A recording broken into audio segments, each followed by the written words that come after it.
વરાછા યોગી ચોક Savaliya circle પાસે કૃષ્ણપુર સોસાયટીમાં રહેતા 42 વર્ષ સંજયભાઈ છગનભાઈ પડસાળા ગત તારીખ 23 મેના રોજ સવારે 10 વાગે તેમની લિંબાયત નારાયણનગર ખાતે આવેલ શ્રી ભક્તિ એન્ટરપ્રાઇઝ નામની યાની ફેક્ટરી ઉપર મોપેડ લઈને જવા માટે નીકળ્યા હતા। તે વખતે પર્વત ગામ ખાતે અંજણી અંદર પ્રોજેક્ટની બાંધકામ સાઇટની સામે ખાડી બ્રિજવાળા રોડ ઉપર પાછળથી બાઇક ઉપર આવેલા અજાણ્યાએ તેમની ઉપર એક રાઉન્ડ ફાયરિંગ કરી ભાગી ગયો હતો। આ બનાવમાં પોલીસે અગાઉ હરેશ ગજરાને પકડી પાડ્યો હતો, જ્યારે સોપારી આપનાર અને લેનાર અને ફાયરિંગ કરનારને પકડી પાડવા માટે કવાયત હાથ ધરી હતી।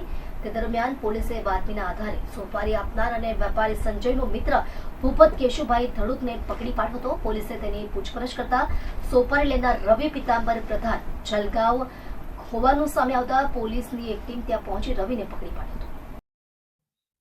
ગોડાદરા પોલીસ સ્ટેશન વિસ્તારમાં થોડાક દિવસ પહેલા હત્યાના પ્રયાસનો એક બનાવ બન્યો હતો, જેમાં ભોગ બનનાર છે એને ગોળી વાગી હતી। આ ઘટનામાં શરૂઆતમાં પોલીસે હરેશ ગજેરા નામના એક વ્યક્તિની ધરપકડ કરી હતી। ત્યારબાદ અમે વધુ ઊંડાણમાં ઉતર્યા હતા ત્યારે ખ્યાલ આવ્યો હતો કે જે હરેશ ગજેરા છે એને એના મિત્ર ભૂપત ધડુકે સોપારી આપી હતી। ભૂપત ધડુકે આ સોપારી જે ભોગ બનનાર છે સંજય પડસાળા એને પતાવી દેવા માટે આપી હતી। આ બાબતને લઈ અને એને આ કામગીરી કરી હતી, જેમાં એને 25 લાખ રૂપિયા આપવામાં આવ્યા હતા। એમાંથી એણે 5 લાખ પોતાની પાસે રાખ્યા હતા અને બીજા 20 લાખ એણે રવિન્દ્ર ઉર્ફે રવિ પ્રધાન નામના એક વ્યક્તિને આપ્યા હતા। ત્યારબાદ પોલીસે આ બંને વ્યક્તિ ભૂપત ધડુક અને રવિન્દ્ર ઉર્ફે રવિ પ્રધાનને ધરપકડ કરી છે। એમની પાસેથી 5 મોબાઈલ પણ મળ્યા છે। હજી એની પાસે કોઈ એમાઉન્ટ છે કે નહીં એની રિકવરીની અત્યારે પ્રક્રિયા જારી છે। પોલીસ હજી પણ ઊંડાણપૂર્વક તપાસ કરી રહી છે, કેમ કે આમાં જે મેઇન ફાયરર છે એને હજી પોલીસ શોધી રહી છે। એટલે ભૂપતે હરેશ ગજેરાને પૈસા આપ્યા અને હરેશ ગજેરાએ આખી સોપારીની કામગીરી એણે રવિન્દ્રને આપી હતી। હવે રવિન્દ્રએ ફર્ધર કોને આપી હતી એની તપાસ અત્યારે ચાલુ છે।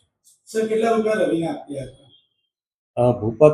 ભૂપતે 25 લાખ આપ્યા હતા હરેશ ગજેરાને અને હરેશ ગજેરાએ 5 લાખ પોતાની પાસે રાખી અને 20 લાખ આપી દીધા હતા, પરંતુ 20 લાખ હજી સુધી રવિન્દ્ર પાસેથી રિકવર નથી થયા।